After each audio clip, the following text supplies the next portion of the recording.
అంబేద్కర్ వర్ధంతి కదా సార్ మనకి మండల ఎడ్యుకేషన్ ఆఫీసర్ సార్ వచ్చారంటే అందరూ కూడా చక్కగా పెద్ద అంబేద్కర్ గారికి నివాళులు అర్పించి సార్ గురించి మన పాఠంలో మన పుస్తకంలో ఉన్నటువంటి పాఠం ఇప్పుడు బాగా ప్రాక్టీస్ చేయించారు మేడం గారు అంబేద్కర్ పాఠం ఒకసారి మాకు స్టార్ట్ చేశారు.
భారత రాజ్యాంగ ప్రవేశం ఇప్పుడు మన స్కూల్లో మనం ఓపెన్ చేసాం కదా, బాబు చెప్పాడు, మీరు అందరూ కూడా వెనకాడతారు.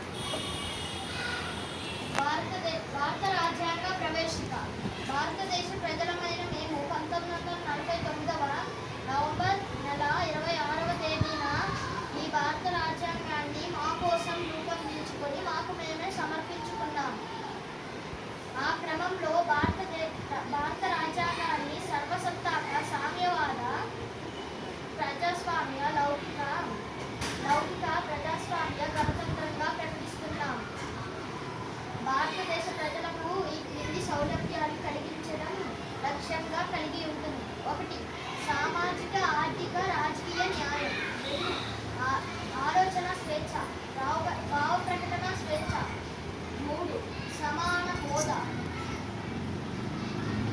భావ ప్రకటన స్వేచ్ఛ.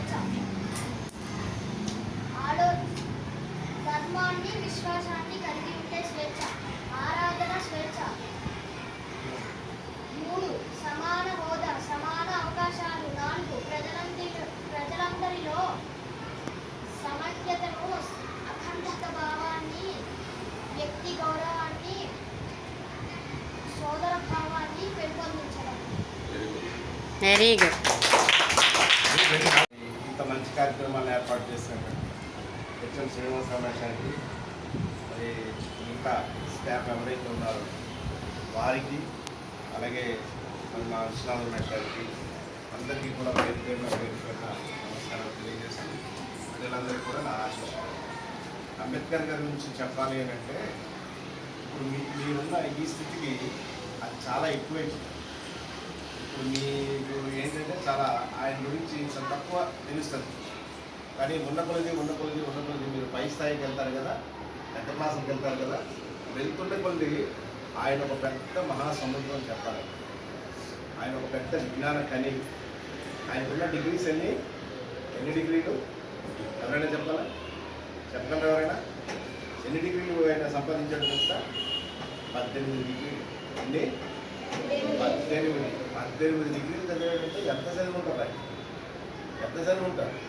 మనం ఒక క్లాస్ పాస్ అవడానికే ఈ బెంచి నుంచి ఇలా మొగలేస్తాం, అవునా కదా? కానీ 18 డిగ్రీలు చదివాడు. అన్నింటికంటే అత్యుత్తమమైనటువంటి డిగ్రీ ఏంటి అంటే రాజ్యాంగకర్త. ఏంటి? రాజ్యాంగాన్ని రాసింది, దాన్ని దగ్గరుండి అన్ని అధికరణాలు తర్వాత మీకు ఇవన్నీ ఆర్టికల్స్ అని అంటే మీకు అర్థం కాదు. ఎవరికి సింపుల్గా చెప్పుకోవాలండి అట్టడుగు స్థాయిలో ఉండేటువంటి ఒక మామూలు వ్యక్తికి అత్యధిక స్థాయిలో ఉండేటువంటి అనిల్ అంబానీకి లేకపోతే ధీరుభాయ్ అంబానీకి ఏ హక్కులు ఉన్నాయో అన్ని హక్కుల్ని కూడా ఒకే విధంగా ఉండాలి అని తెలియజేసినటువంటి గొప్ప వ్యక్తి ఎవరు? అంబేద్కర్. బాబాసాహెబ్ అంబేద్కర్. బాలల హక్కుల దగ్గర నుంచి మొదలుపెట్టి అందరికీ కూడా ప్రతి ఒక్కరికి హక్కులు ఉన్నాయి. కానీ ఆ హక్కులు ఎప్పుడు వినియోగించుకోవాలి? హక్కుల్ని చూపిస్తూనే అప్పుడు చెప్పారు. ఏమని చెప్పారు తెలుసా? మన బాధ్యతను కూడా మర్చిపోకూడదు. ఏం మర్చిపోకూడదు? మన బాధ్యత ఏంటి చెప్పండి? సింపుల్గా మీ బాధ్యత ఏంటి చెప్పండి? పేరు సంజయ్. చదువుకోవడం, ప్రతిరోజు స్కూల్కి రావడం, చెప్పిన పాఠాలన్నీ కూడా చక్కగా చదువుకోవడం, చక్కగా నోట్సులు రాసుకోవడం, చక్కగా పరీక్షలు రాయడం, పరీక్షలు రాసి పై క్లాస్కి ప్రమోట్ అవ్వడం. ఇది మీ బాధ్యత. అమ్మ నాన్నలు చెప్పిన మాట వినడం, అట్లాగే ఉపాధ్యాయులు ఏమైతే చెప్పారో అది వినడం, చెడు సావాసాలు చేయకుండా ఉండడం, చెడు స్నేహాలు లేకుండా ఉండడం, ఇది మీ బాధ్యత. ఈ బాధ్యత నెరవేర్చి ఎవరైతే సక్రమంగా నెరవేరుస్తారో వాళ్ళకు హక్కులు కూడా ఉన్నాయి. ఆ హక్కులు కూడా మనం అడగచ్చు. నేను ఈ వయసులో నాకు కావాల్సినటువంటి ఈ సౌకర్యం మీరు కల్పించాలి అని అంటే గవర్నమెంట్ కల్పిస్తుంది అంతే. అర్థమైందా? ఈ రోజున చక్కటి బెంచీలు ఉన్నాయా లేదా? బెంచీలు ఉన్నాయా లేదా? ఫ్యాన్లు తింటున్నాయా లేదా? రంగురంగులు రూమ్ ఏర్పాటు చేశారా లేదా? నాడు నీళ్ళు అవ్వచ్చు, లేకపోతే మామూలుగా అవ్వచ్చు. ఏదైనా సరే మంచి ఎక్సలెంట్ ఇవి ఉన్నాయి. మా చిన్నప్పుడు మేమైతే ఒక గోనె ఇలా చింపి దాన్ని మట్టిని ఇలా పరుచుకొని ఆ గోనె అక్కడ వేసి గుండ సంచి ఇలా సంఖ్యలో పెట్టుకొని అక్కడ కూర్చునేవాళ్ళు చిన్నప్పుడు.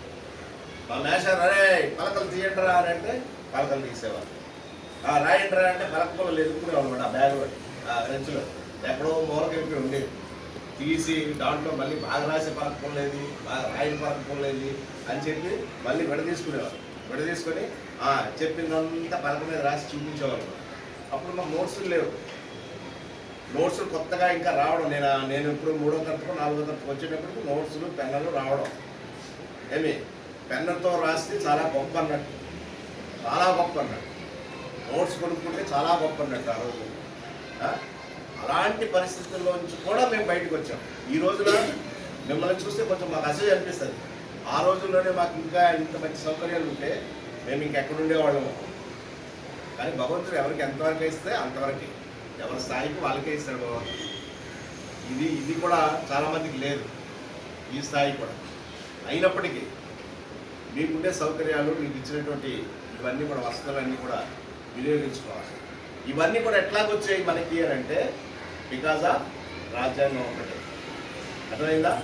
ఆ రాజ్యాంగాన్ని బట్టే వచ్చాయి. ఆ రాజ్యాంగాన్ని రూపొందించేది ఎవరు? అంబేద్కర్. బాబాసాహెబ్ అంబేద్కర్. ఎప్పుడు కూడా మర్చిపోకూడదు. చాలామంది చెప్పే మాట ఏంటంటే మనలో కూడా మన పాఠాలు చెప్పేటప్పుడు కూడా కొంతమంది పొరపాటున ఉచ్చరించేటువంటి మాట ఏంటంటే ఆయన దళిత బంధువు అంటారు, ఏంటి కింద ఉన్నటువంటి అసలు చెప్తున్నాను మాటకి. ఇలాగా ఆయన ఒక క్యాస్ట్కో లేకపోతే కులానికో సంబంధించిన వాడు కాదండి. ఆయన మొత్తం భారతదేశం యావత్తుకి సంబంధించినటువంటి అందరి గురించి మాట్లాడాడు, అందరి గురించి చెప్పాడు, అందరికీ ఏమేమి ఉండాలో చెప్పుకొచ్చాడు. అంతే లౌకిక రాజ్యం అంటే. లౌకిక రాజ్యం అంటే అందరూ ఉంటారు దీంట్లో, అన్ని కులాల వాళ్ళు ఉంటారు, అన్ని మతాల వాళ్ళు ఉంటారు, అన్ని భాషలు మాట్లాడే వాళ్ళు ఉంటారు. ఇదంతా అందరినీ కలగలిపినటువంటి భారతదేశం వాళ్ళు.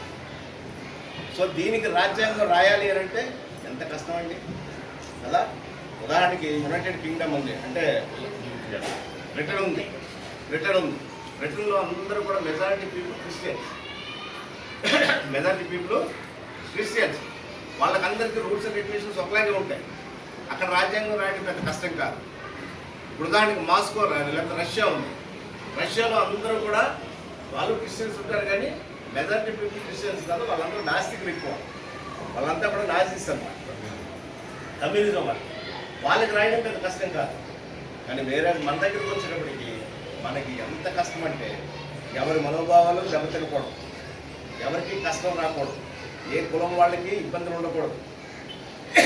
మహానుభావుడు ఎంత ఆలోచించాడో నాకు తెలియదు, కానీ తలుచుకుంటే ఒక్కోసారి బుర్ర తిరిగిపోతుంది. అంత డెప్త్కి వెళ్ళి ఆయన మన కోసం మనందరి కోసం రాసినటువంటి రాజ్యాంగం కనుక దాన్ని చాలా జాగ్రత్తగా గౌరవించుకోవాలి. అర్థమైందా? క్రిస్టియన్స్ ఉన్నారనుకోండి, దేన్ని గౌరవిస్తారు చెప్పండి? దేన్ని గౌరవిస్తారు? బైబిల్ని గౌరవిస్తారు. మరి అదే మన హిందూస్ ఉన్నారనుకోండి, దేన్ని గౌరవిస్తారు?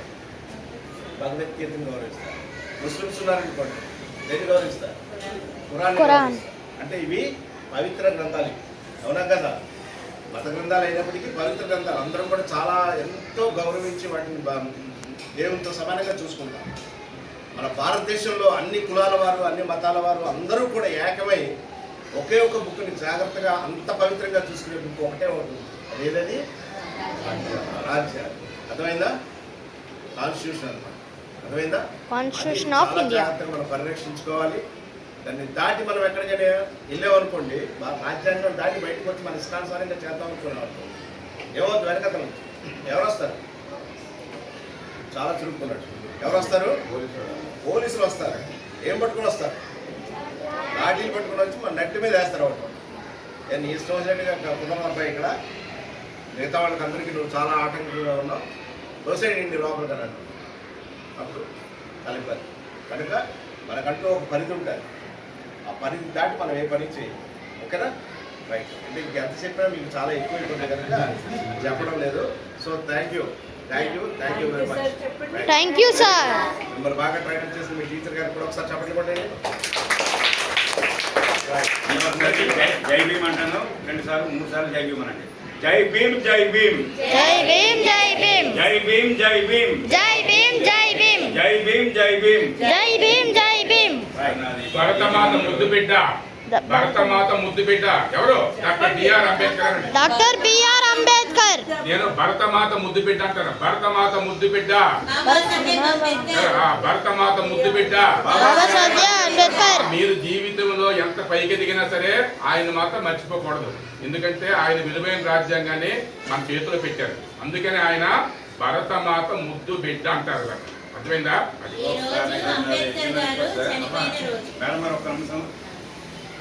ఈ పాటలు అన్నీ కూడా ఈ టీచర్స్ అందరికీ వాళ్ళు చేసి చెప్పాలి సార్.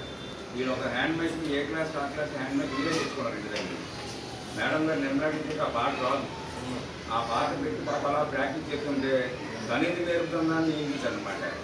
అంటే ఆ పాట నేర్పాలి పిల్లలకి. ఆ పాటను చెప్పాలంటే నాకు రావాలి కదా రాజ్యాంగంగా పాడడం అనేది. వీళ్ళే హ్యాండ్ మైక్ ఏ క్లాస్ ఆ క్లాస్ తెచ్చుకుంటారు, అలాగే ల్యాప్టాప్స్ ఉపయోగించుకుంటారు.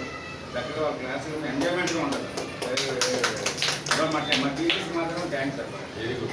వాళ్ళ సొంతంగా మా ప్రభుత్వం ఇచ్చిన ఏమిటో వాళ్ళే తెచ్చుకుంటారు. నాకు అసలు దాని ముచ్చాను teacher.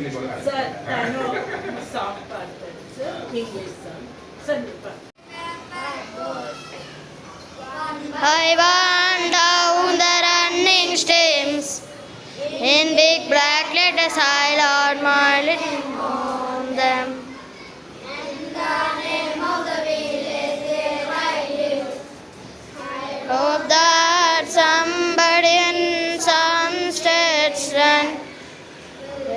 and you am. Lord, my little birds issue the lovers from our garden. Lord, please to Lord of them. Be carried safely to the India night. ఈసారి ఇన్స్ట్రక్షన్ కోసం